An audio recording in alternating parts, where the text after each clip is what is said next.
Paano kung ang pinakamabisang paghihiganti ay hindi isang engrandeng pagbabalik, hindi ang pagganti o kahit hustisya? Paano kung ang tunay na paghihiganti ay isang bagay na mas tahimik pero mas mapangwasak? Ang maging ganon ka nakatatag na ni hindi ka na nila makilala. Maging totoo tayo, naranasan mo na yan, nasaktan, pinagtaksilan, pinabagsak, at merong munting tinig sa loob mong bumubulong, plot twist, sunugin ang lahat. Maniwala ka, narinig ko na rin yan. Pero ito ang problema sa paghihiganti gaya ng pagkakaintindi ng karamihan. Isa itong bitag na mukhang kalayaan. Akala mo binabasag mo ang kapangyarihan nila sa iyo, pero ang totoo, ikinakadena mo lang ang sarili mo sa kalokohan nila. At maniwala ka, walang magandang itsura ang may posas. Matagal na tong naintindihan ng mga Stoiko. Si Marcus Aurelius, isang emperador, minsang nagsabi, ang pinakamahusay na paghihiganti ay ang hindi maging katulad ng gumawa ng pananakit. Sa madaling salita, huwag kang bumaba sa antas nila. Umangat ka ng sobra-sobra na magka-nosebleed sila sa pag-iisip lang sa'yo. Sa video na ito, ibabahagi ko ang stoikong paraan ng pagbaliktad ng sakit para gawing lakas. Hindi yung uri ng paghihiganting nauubos ka, kundi yung uri na pinalalaya ka at pinagtataka sila kung paano ka naging ganyan katahimik. Pagkatapos nito, magkakaroon ka ng mga kasangkapang puputol sa kapit nila sa iyo at magsusulat ng bagong kwento. Isang kwentong panalo ka kahit hindi mo na kailangan magpakitang gilas. Kaya kung handa ka ng lumipat mula sa sugatan tungo sa walang makakapigil, pindutin mo na ang subscribe, i-on ang bell, at simulan na natin. Kabanata 1. Bakit ang tradisyonal na paghihiganti ay isang bitag? Hayaan mong ikwento ko sa iyo ang isang pagkakataon na muntik na akong mapasabak sa matinding alitan dahil lang sa parking space.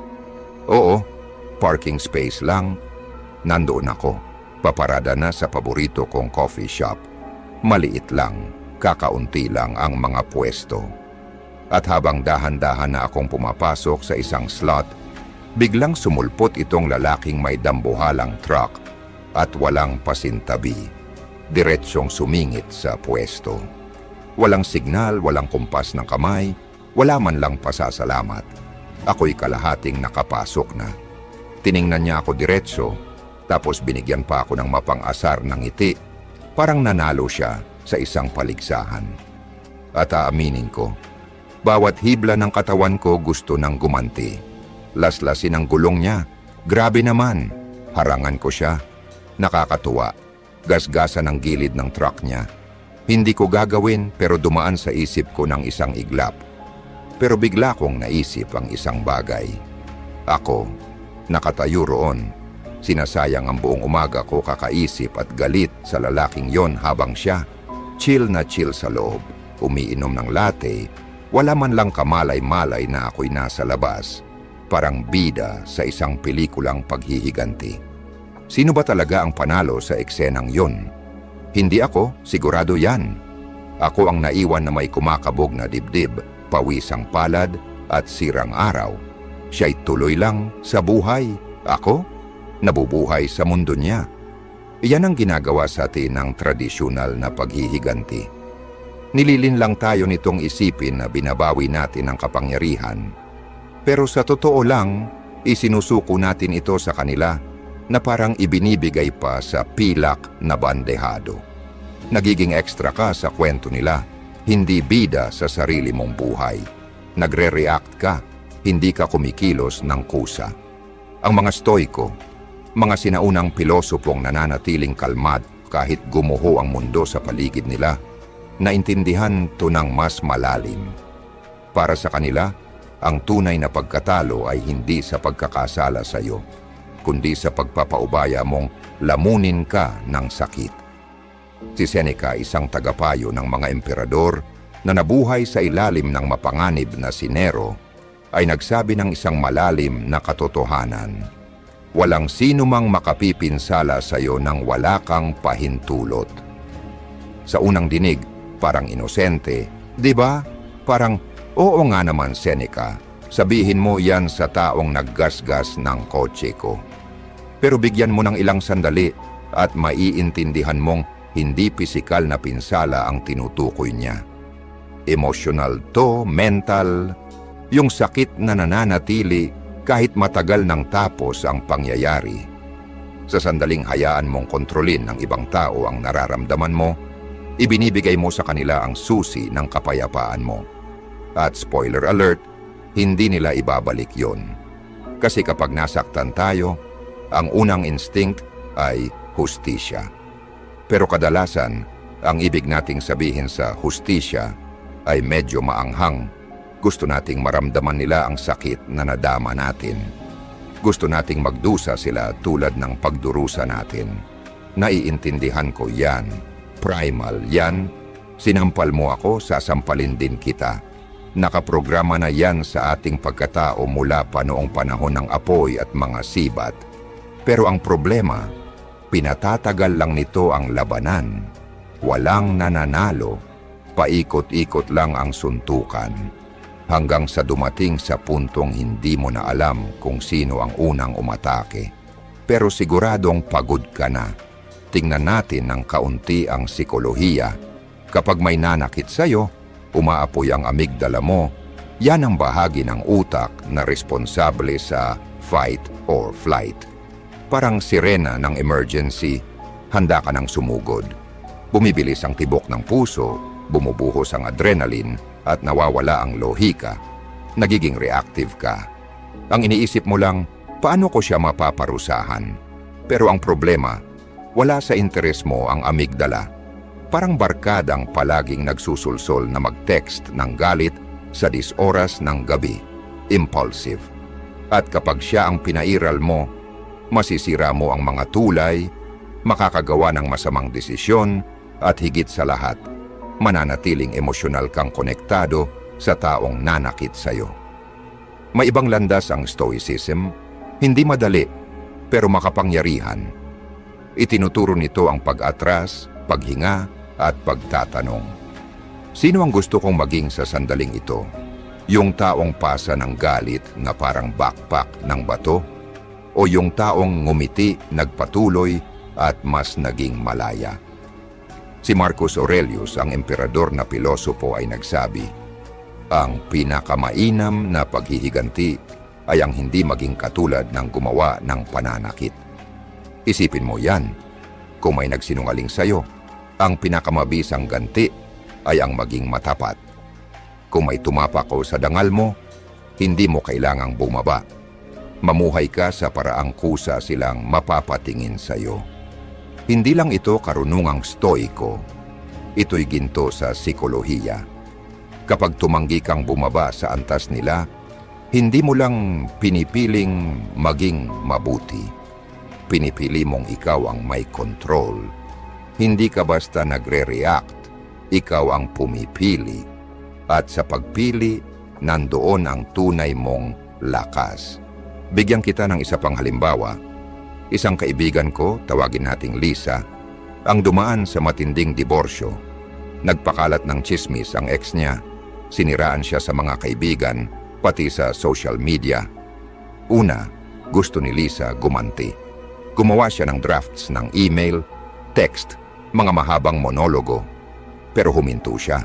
Tinanong niya ang sarili, ano nang mangyayari kung patulan ko to? Sagot, mas maraming drama, mas maraming sakit, mas maraming enerhiya ang masasayang. Kaya gumawa siya ng radikal na hakbang. Binlock niya ang ex niya sa lahat. Hindi siya sumagot sa kahit anong sinabi nito. Namuhay siyang parang wala na siya sa eksena. 1 taon makalipas, panalo siya. Bagong trabaho, bagong relasyon, kapayapaan. Samantalang ang ex niya, paulit-ulit pa rin sa parehong istorya na halos wala nang nakikinig. Hindi nanalo si Lisa sa laban. Nanalo siya sa paglayo. At yan ang sekreto. Ang tradisyonal na paghihiganti, iniisip mong tanging paraan ng panalo ay ang lumaban. Pero itinuturo ng Stoicism, huwag kang sumali sa laro. Ngayon, hindi ko sinasabing dapat kang maging basahan. Ang Stoicism ay hindi tungkol sa pagpapalampas sa lahat. Ito ay tungkol sa tamang paglalagyan ng enerhiya. Minsan, ang pagtatakda ng matibay na hangganan ng tamang hakbang. Minsan, ang paglayo ang pinakamatatag na gawin. Pero ang hindi mo dapat hayaan, ang galit ang magdesisyon para sa'yo. Huwag mong hayaang ang kilos ng iba ang magsulat ng kwento mo. Kaya sa susunod na may gumawa sa'yo ng mali, mapatrapik man yan o pagkakanulo, huminto ka, huminga. Tinanong mo ang sarili mo, sulit ba ito sa kapayapaan ko? At tandaan mo ito, ang pinakadakilang paghihiganti ay hindi ganti, hindi galit, hindi rin hustisya. Ang pinakadakilang paghihiganti ay ang mabuhay ng mahusay, buo at ganap na malaya mula sa impluensya nila na hindi na sila mahalaga. Hindi mo kailangang sunugin ang bahay nila. Kailangan mo lang buuin ang sarili mong tahanan ng sobrang liwanag na mapansin nila ito kahit sa malayo. At kung iniisip mo, yung lalaking sumingit sa parking ko, binitawan ko na. Bumalik ako sa kotse, nagpunta sa ibang kafe, nakahanap ng mas magandang pwesto, nakainom ng mas masarap na kape, at alam mo, hindi ko na siya muling naisip hanggang ngayon. Pero sa pagkakataong ito, nakangiti ako. Kung nakakonect ka sa narinig mo, i-like mo ang video na ito at huwag kalimutang mag-subscribe. Dahil tuwing may bago akong natutuklasang pananaw sa buhay, gusto kong ikaw ang unang makaalam. Kabanata 2, ang Stoic na formula para sa tunay na paghihiganti. Minsan nakatrabaho ko ang isang lalaking ang pangalan ay Kevin. At kung ang utak mo'y biglang bumuo ng larawan ng isang kumpiyansang-kumpiyansa, medyo mayabang nakatrabaho na laging may pasaring tuwing may mighting, well, congratulations, kilala mo na si Kevin. Siya yung tipo ng tao na aksidenteng nakakalimot isisi ka sa mga importanteng email, tapos magtataka kung bakit wala kang alam sa nangyayari. Siya rin yung hirit ng mga harmless na biro tungkol sa sipag mo. Sa harap pa ng boss, classic Kevin. Aaminin ko noong una gusto ko siyang gantihan. Talagang inisip ko kung paano. Pinangarap kong mahuli siyang magkamali sa isang malaking presentasyon at itama siya sa harap ng lahat. Ang linis ng banat ko na mapapahanga ang buong silid. O kaya na may magpadala ng mahabang, matatalim na email na magiging alamat sa opisina. Pero pagkatapos, napatigil ako at napaisip, ano bang ginagawa ko? Bakit ako nagsasayang ng oras sa pagplano ng paghihiganti sa isang taong malamang hindi man lang ako naiisip habang umiinom siya ng kape sa umaga? Doon nagsindi ang ilaw ng stoicismo. Napagtanto kong pinatira ko siya sa utak ko ng libre. Kaya ang ginawa ko, ang ginawa ng mga stoic, huminga ako, umatras ng kaunti at pinag-aralan kung paano ko kokontrolin ang sarili kong tugon. Ang unang hakbang na natutunan ko ay ang pagmaster ng emosyon. Ito ang pundasyon ng stoic na paghihiganti o marahil ng buhay mismo. Sabi ni Marcus Aurelius na by the way, namuno ng isang buong imperyo pero nagawa pa ring magsulat sa journal, may kapangyarihan ka sa sarili mong isipan, hindi sa mga panlabas na pangyayari. Kapag napagtanto mo yan, matatagpuan mo ang tunay na lakas. Tumama sa akin yun ng mas malakas kaysa sa mga mabait na puna ni Kevin. Dahil totoo yung inis ko, yung naglalagablab kong galit, lahat yon kontrolado ko. Pero ang kilos ni Kevin, hindi. Diyan karamihan sa atin nadadapa. Akala natin kung maitutuwid lang natin sila, gagaan ang pakiramdam natin. Pero ang paghihiganti, lalo na yung pinag-iisipan nating lahat, ay reaksyon lang. Ibinibigay mo sa kanila ang manibela at hinahayaang idiretso ka sa emosyonal na bangin. Sa psychology, tawag diyan emotional hijacking. Yung isang pindot lang nila sa emosyon mo, ibang tao ka na, galit, nanginginig ang palad. May nasasabi kang pinagsisisihan, may nagagawa kang hindi na maibabalik.